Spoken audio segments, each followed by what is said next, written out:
भाइयों और बहनों, यूपी का सामर्थ्य बढ़ाने में यहां की 10 करोड़ से अधिक हमारी बहनों बेटियों की बहुत बड़ी भूमिका है।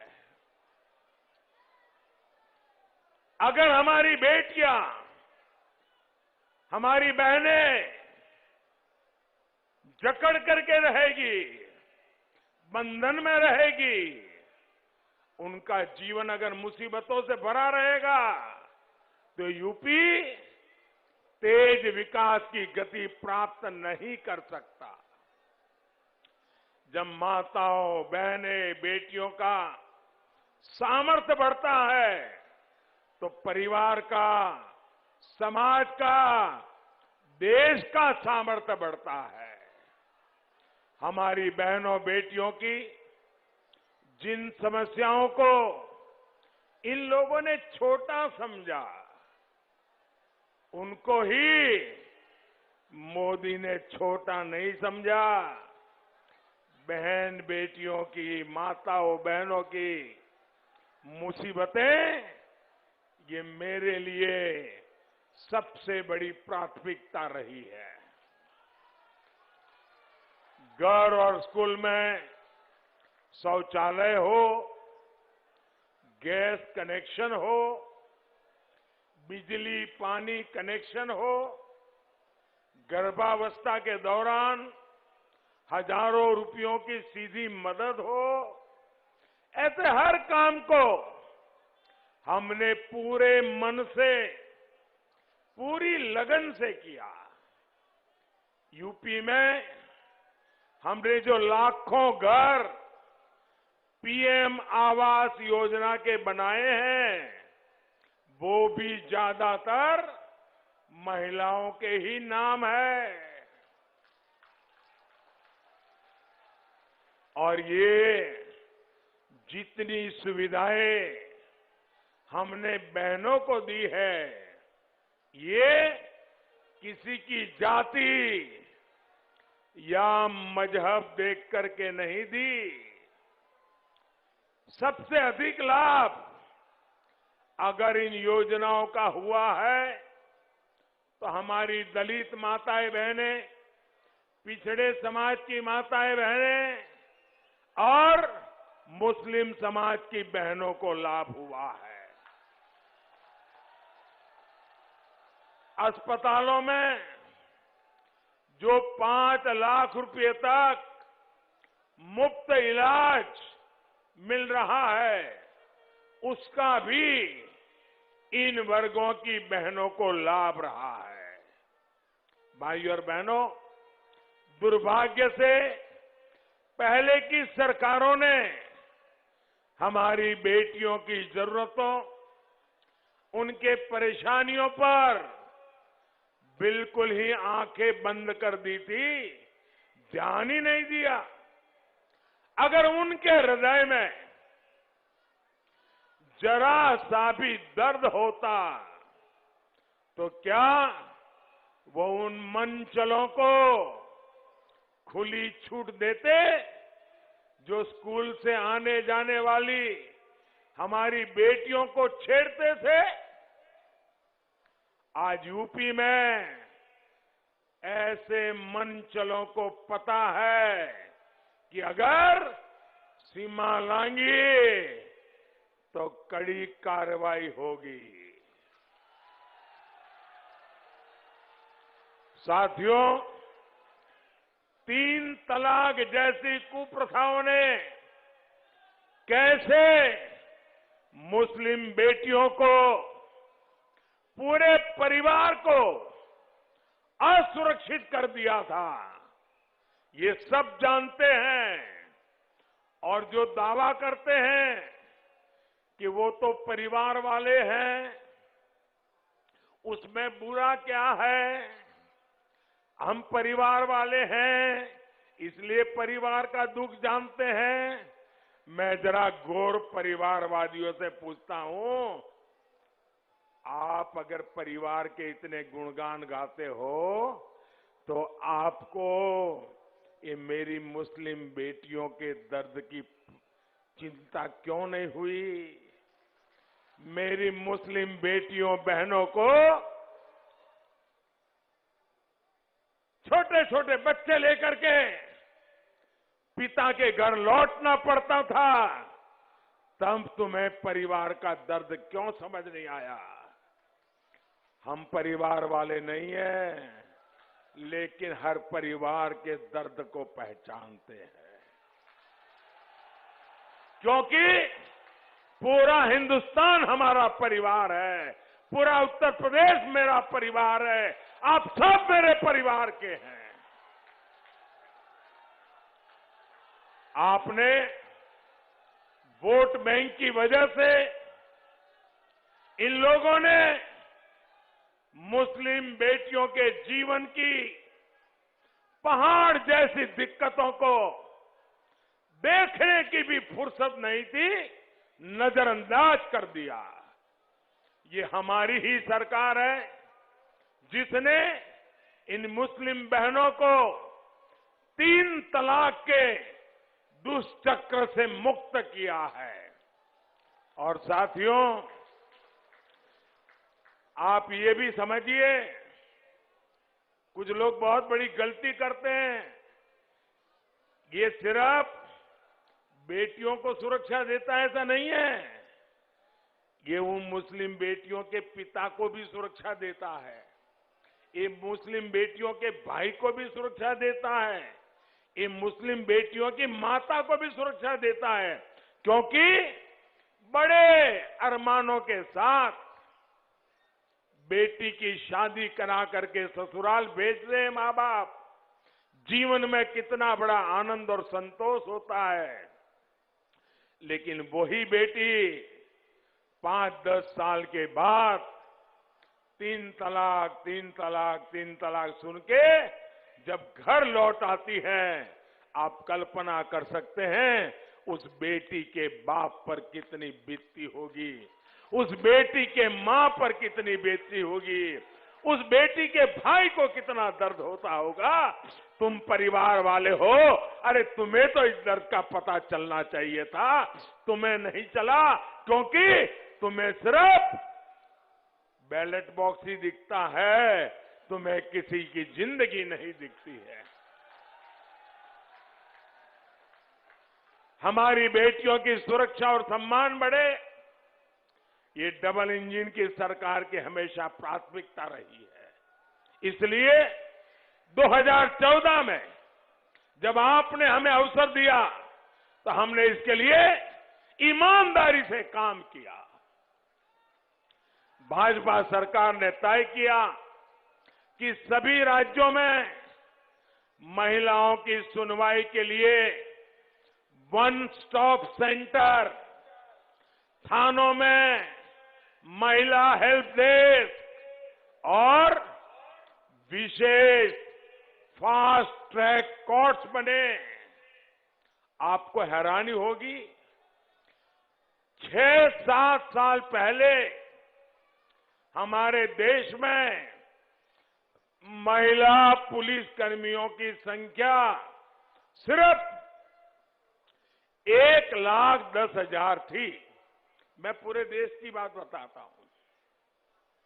अब महिला पुलिस कर्मियों की संख्या सिर्फ 5-7 साल में 2.25 लाख के भी ऊपर पहुंच चुकी है। भाइयों बहनों,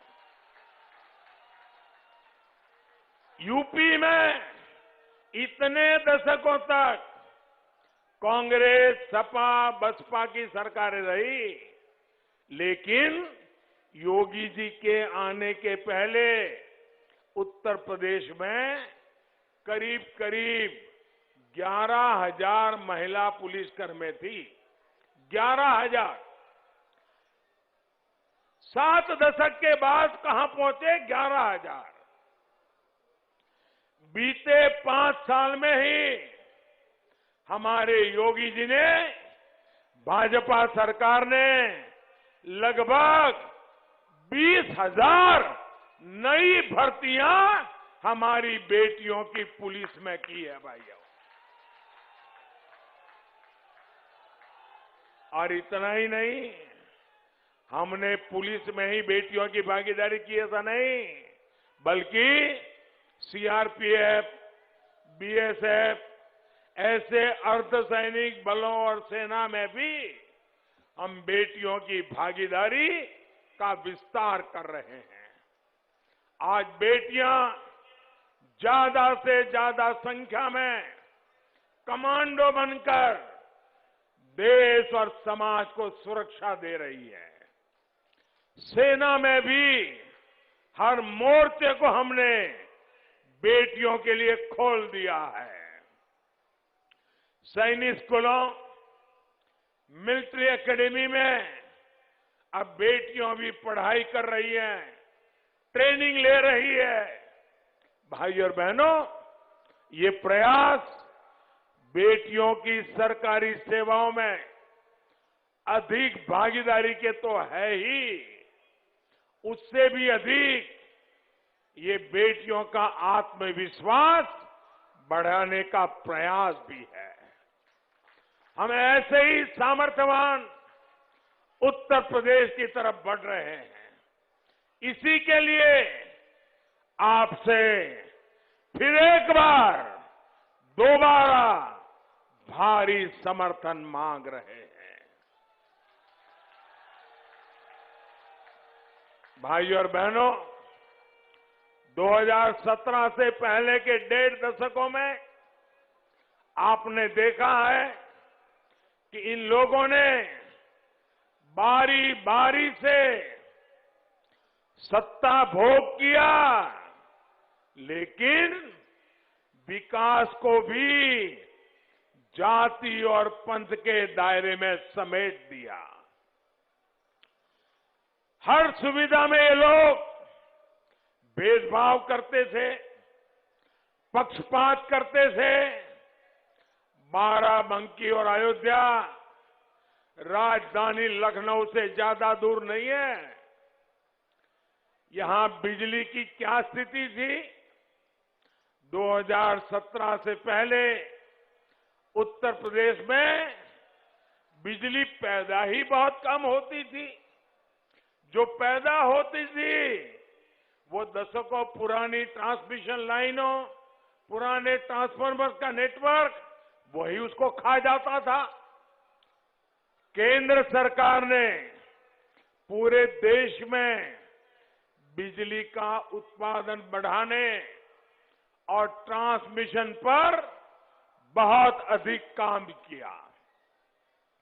पहले गांव में ट्रांसफार्मर जल जाए, कई कई दिन तक बदला नहीं जाता था।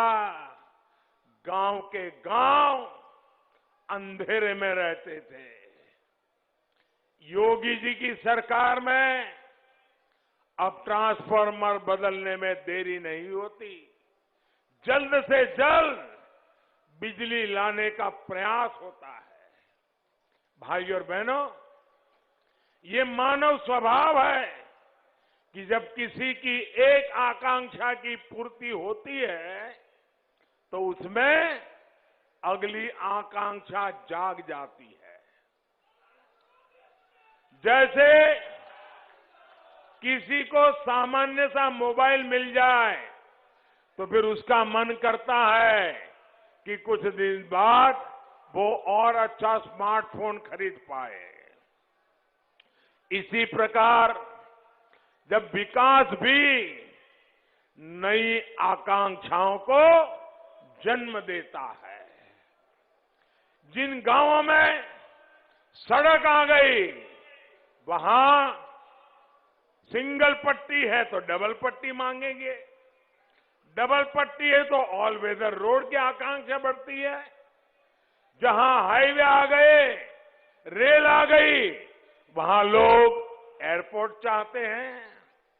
पहले बसपा और फिर सपा ने तो विकास की इस आकांक्षा को ही सीमित कर दिया था। इन्होंने तो आपको छोटी छोटी जरूरतों के लिए तरसा दिया था। इन दिनों आप सब टीवी वाले गांव-गांव जाते हैं, लोगों से पूछते हैं, और जब लोग कहते हैं कि ये मिला है, ये मिला है, ये मिला है, तो जो टीवी वाला है ना जरा खरोटता है, नहीं ले लेकिन उसका क्या, उसका क्या। तो फिर नागरिक बोलता है हाँ ये होना चाहिए, वो होना चाहिए।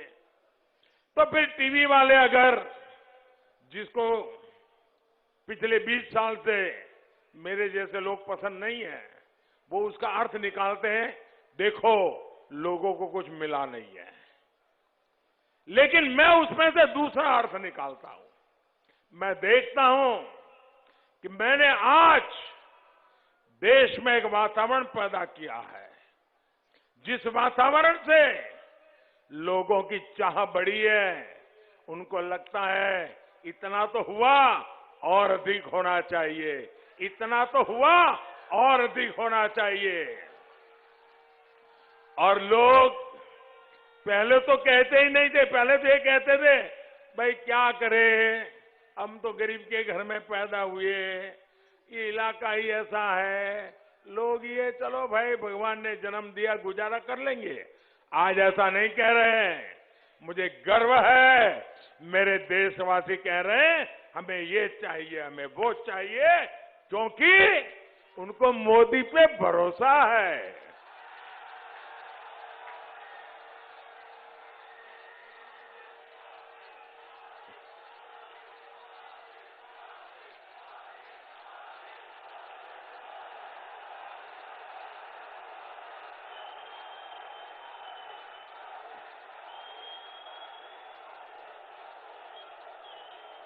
भाइयों बहनों, डबल इंजन सरकार आपको बड़े सपने देखने का और उन्हें पूरा करने का प्रोत्साहन दे रही है।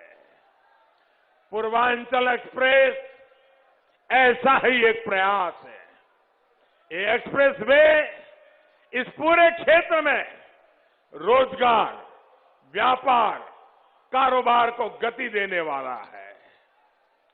इसके इर्द गिर्द लगने वाली फैक्ट्रियां आने वाले सालों में इस क्षेत्र की तस्वीर बदलने वाले हैं। अयोध्या में हो रहा एयरपोर्ट का विस्तार इस क्षेत्र की कनेक्टिविटी को और सशक्त करने वाला है। इससे देश और दुनिया के पर्यटकों के लिए, श्रद्धालुओं के लिए आवाजाही बहुत आसान हो जाएगी। 21वीं सदी में अयोध्या का विकास सिर्फ अयोध्या तक सीमित नहीं रहेगा, बल्कि इस पूरे अवध क्षेत्र से पर्यटन और तीर्थाटन की संभावनाओं को विस्तार देगा। भाइयों और बहनों, हमारी सरकार छोटे किसानों की जरूरतों, उनकी आवश्यकताओं को ध्यान में रखते हुए भी काम कर रही है। हमारे किसान साथी फल, सब्जी उगाते हैं, पशुपालन का काम करते हैं। पीएम किसान सम्मान निधि से ऐसे करोड़ों छोटे किसानों की मदद हो रही है। भाइयों बहनों, हम सत्ता में आए उसके पहले, आपने मुझे सेवा करने का मौका दिया उसके पहले, क्या कभी भी आपके कानों पे किसी पॉलिटिकल पार्टी, किसी पॉलिटिकल लीडर के मुंह से छोटे किसान ये शब्द भी सुना था क्या? सुना था क्या? इस देश में 80-90% छोटे किसान हैं, लेकिन देश के राजनेताओं को, देश की सरकारों को छोटे किसानों की परवाह नहीं थी। भाइयों, जिसके पास 1 हेक्टेयर से भी ज्यादा जमीन नहीं है, छोटा सा जमीन का टुकड़ा है, वो भी परिवार बढ़ता है तो बढ़ जाता है, उन छोटे किसानों की चिंता इस देश में एक भी सरकार ने नहीं की थी। पहली बार आज मैं छोटे किसानों के लिए लड़ रहा हूं। भाइयों बहनों, बाराबंकी के ऐसे ही 5 लाख से अधिक किसानों को, छोटे किसानों को हमने जो योजनाएं दी है उसका लाभ मिल रहा है। और आप अंदाजा लगाइए, सिर्फ बाराबंकी में ही हमने कितने रुपए किसानों के बैंक खातों में ट्रांसफर किए हैं। मैं सिर्फ बाराबंकी का बताता हूं, और सीधे उनके बैंक खाते में गए हैं।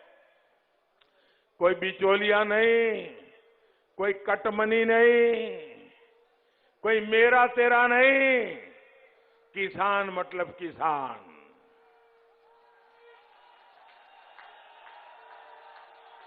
कितना पैसा गया बताओ? 800 करोड़ रुपया, 800 करोड़ रुपया अकेले बाराबंकी में किसान के खातों में गया है। अगर मैं बाराबंकी के लिए 800 नहीं 200 करोड़ की भी योजना जाहिर करता ना, तो अखबार वाले, टीवी वाले हेडलाइन बना देते, बाराबंकी के लिए 200 करोड़। 800 करोड़ दे चुका हूं भाइयों, 800 करोड़ दे चुका।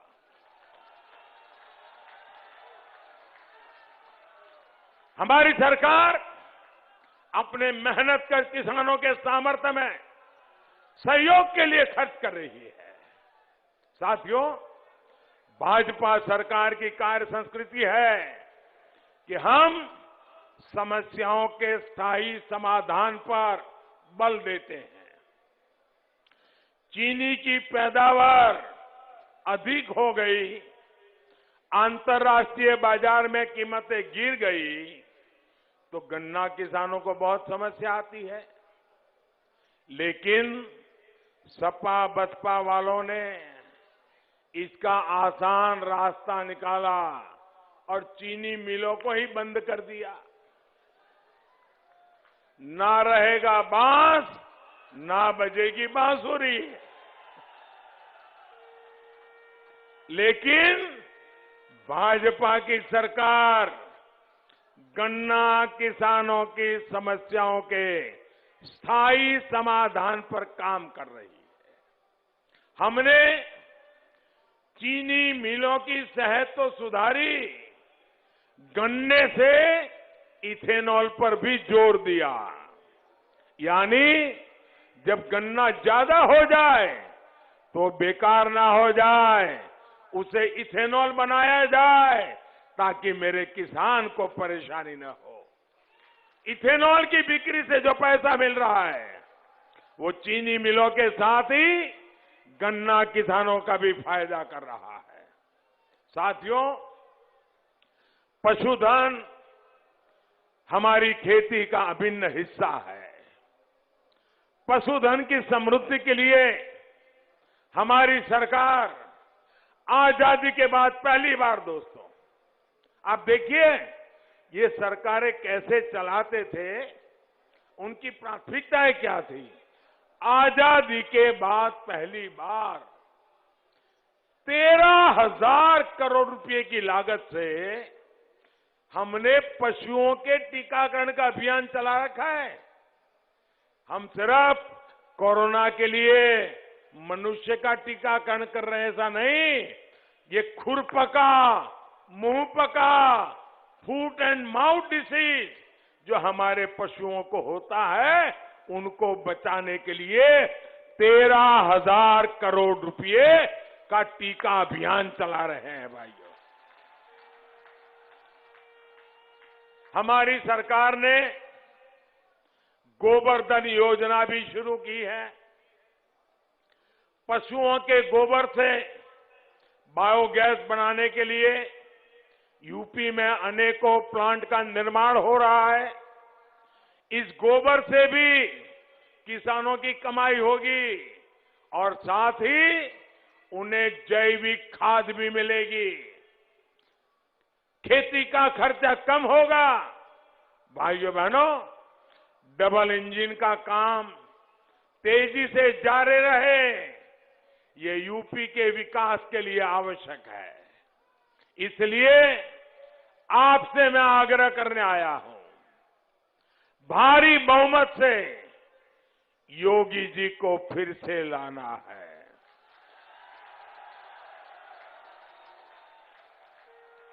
और इसलिए आपको कमल के निशान पर बटन दबाना है। भाइयों बहनों, इतनी बड़ी जबरदस्त रैली की आपने, और मैं देख रहा हूं उत्साह भी जबरदस्त है। अब ऐसा तो नहीं करोगे ना, चलिए हो गया आप सो जाते हैं, ऐसा तो नहीं करोगे ना। अब जाकर के ज्यादा से ज्यादा लोगों को मिलोगे, ज्यादा से ज्यादा लोगों को मिलोगे, घर घर जाओगे, मोदी जी ने प्रणाम कहा है ये हर एक को बताओगे, मोदी जी का नमस्ते पहुंचाओगे, उनको मेरी तरफ से प्रणाम कहेंगे, उनको वोट देने के लिए बताएंगे, कमल पे बटन दबाने के लिए समझाएंगे, ज्यादा ज्यादा वोट करवाएंगे, पक्का करेंगे, जी जान से करेंगे। भाइयों बहनों, यही उत्साह, यही कमिटमेंट फिर एक बार भाजपा की सरकार बनाएगा। आपका बहुत बहुत धन्यवाद। दोनों मुट्ठी ऊपर करके बोलिए, भारत माता की, भारत माता की।